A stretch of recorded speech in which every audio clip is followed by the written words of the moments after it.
Morning, everyone. Detective Superintendent Danny Doherty, Commander of the Homicide Squad, State Crime Command. This morning, here to give you an update in relation to yesterday's arrest.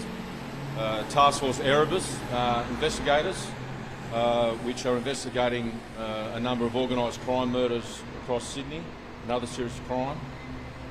Yesterday arrested a 42-year-old male who's a senior member of the Comanchero's OMCG. That person has now been identified as Tarek Zahed, who's the National Sergeant of Arms for the Comanchero OMCG. Just to recap, this relates to a murder in 2014. On the 11th of December 2014, emergency services responded to Clarabelle Street, Bankstown. Reports of a person being stabbed. Upon arrival, Bankstown police found a man had not only been stabbed but been shot, and he'd been left in the vicinity of Bankstown Hospital. He was treated by an off-duty doctor and then taken to Liverpool Hospital. However, he did not survive. That person was later identified as 29-year-old Yusuf Assoum. Investigators from Southwest Metropolitan Region initiated the investigation. Was taken over by Homicide Squad detectives under Strikeforce Fairmount. That investigation since 2014 has been ongoing, and with the assistance of the New South Wales Crime Commission and also our counterparts in Victorian Police, especially Task Force Echo, culminated in sufficient information and evidence for us to conduct an arrest, a high-risk arrest, yesterday at Edgecliff.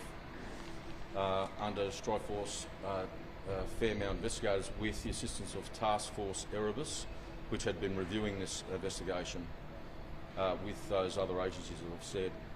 So at 4:50 p.m. yesterday, Tactical Operations Unit officers arrested the 42-year-old man in a car with another associate. There was a high-risk arrest because the man was non-compliant.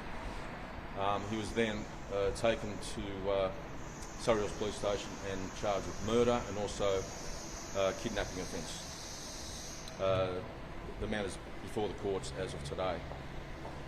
This has been since 2014. It just goes to show that we will look at these matters in its entirety under Task Force Erebus with our other partner agencies because of the risk that these people pose on the community. And part of Task Force Erebus' charter is not only to solve these organised crime murders, which I'm happy to say we are making progress in relation to those murders, but also to stop any further murders or any other shootings. So yesterday's arrest was important for us, considering the calibre of the person that was arrested. I'm happy to take some questions. Can you elaborate on why the arrest was high risk and explain the action that officers took? It was a high-risk arrest, so the risk assessment was it was high risk. The person involved, has allegedly committed a murder, has previously had very serious and violent crimes that he's committed.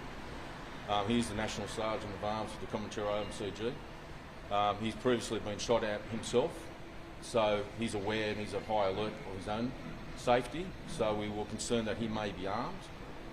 We could not discount that whoever else was in the car may be armed. So the arrest and the tactics used by the Tactical Operations Unit were commensurate to the risk that this person potentially would have caused to the public and the community. It was unlikely he was going to ring him up, so maybe to the police station. He was non-compliant at the best of times. He was definitely non-compliant yesterday. And as you could see, those beanbag rounds had to be used to get into the car, to drag him out, handcuff him and put him on the footpath so we could have him safely arrested, so it didn't pose any other risk to the community. And I think it was appropriate and was proportionate to the risk that this person potentially could cause. Are you able to elaborate just a little more on the actual tactics employed during that arrest operation? I can't really talk about the tactics that the TRU employ or deploy.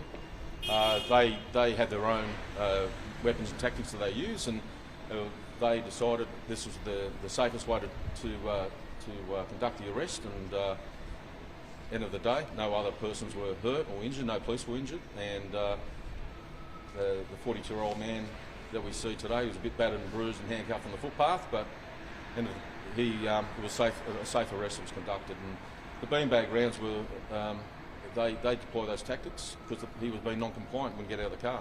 That's what happened. Given what's occurred earlier in the years, is he now in the safest place for his own personal safety? I think it's safest place for the community, that's for sure. Will it be alleged he pulled the trigger on this person? Look, those facts will be before the court, but we're saying he's been charged with murder. So yes, he's been actively participated in the murder of Yusuf What Assoum. have been established since 2014? Why do you think this man was murdered?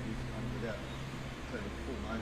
Well, I can't really go on the motive now. The man's before the court, and there's further investigation still ongoing. There's other charges that we would like to prefer against other people, and those investigations are ongoing. Is it a gangland type hit?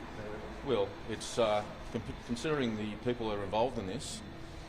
Yes, it's an organised crime-related murder, and again, look at who we're dealing with.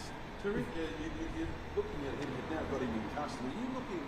Is he a suspect for other murders in Sydney that have occurred in recent years? No, we're saying that we're alleging that he committed this murder, and we're confident that other people involved in this murder will also be charged. Have you had any progress in the investigation into the assassination attempt? Murder of brother? Have you had progress there? That's still ongoing. Again, that's under Task Force Erebus. There's a number of strike forces that are organised crime murders that we're investigating, and I'm happy with the progress of those investigations. Is there anything to suggest that it could have been linked to the 2014 election?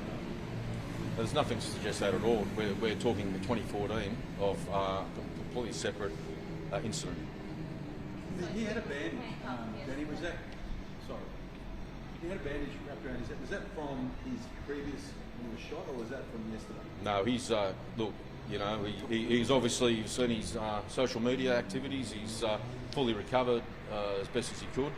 He's living the life in Melbourne at the time. We had information that he was up in Sydney, and he was given a reception in Sydney that was deserved, and he was okay. He was battered and bruised and put on the footpath, but that's because he was not compliant. He's been recently in Melbourne. He'd only just come back to Sydney. Is it? Yeah, he came back to Sydney. Well, he came back to Sydney.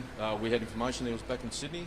Actually, part of his serious crime prevention order is that he has to notify police where his movements are, and he notified police. He was compliant in that issue through his.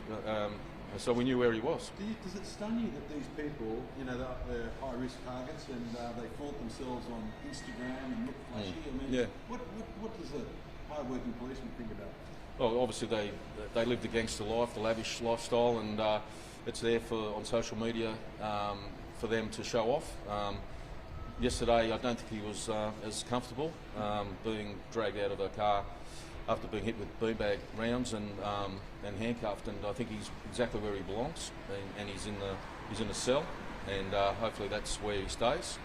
But again, we've still got court proceedings ahead of us. Did you tell us what he was doing in Sydney and what his movements were yesterday, where he was heading or where he was coming from? My understanding, he came up on over the weekend to attend a function, and we gave him a different reception yesterday. And he was in. We knew that he was in the Bondi area, and we had to obviously take into account the members of the community and try to do the arrest as safely as we could. And we knew that he was flying back to Melbourne. There was a second arrest yesterday, a gentleman from that car. His associate. Has he been charged? No, he was an associate. He was his information and details were searched and allowed to go. Just to clarify, that concern that he could be armed, no weapons actually found. No weapons found, but considering the circumstances of who he's linked with and what his background is, we couldn't take that chance. Police have been under pressure to make some arrests, which is a very significant one. What would your message be to other Task Force Erebus partners? Task Force Erebus, they've been out there working hard. This is a first arrest of many, I'm hoping. Thank you. Thank you.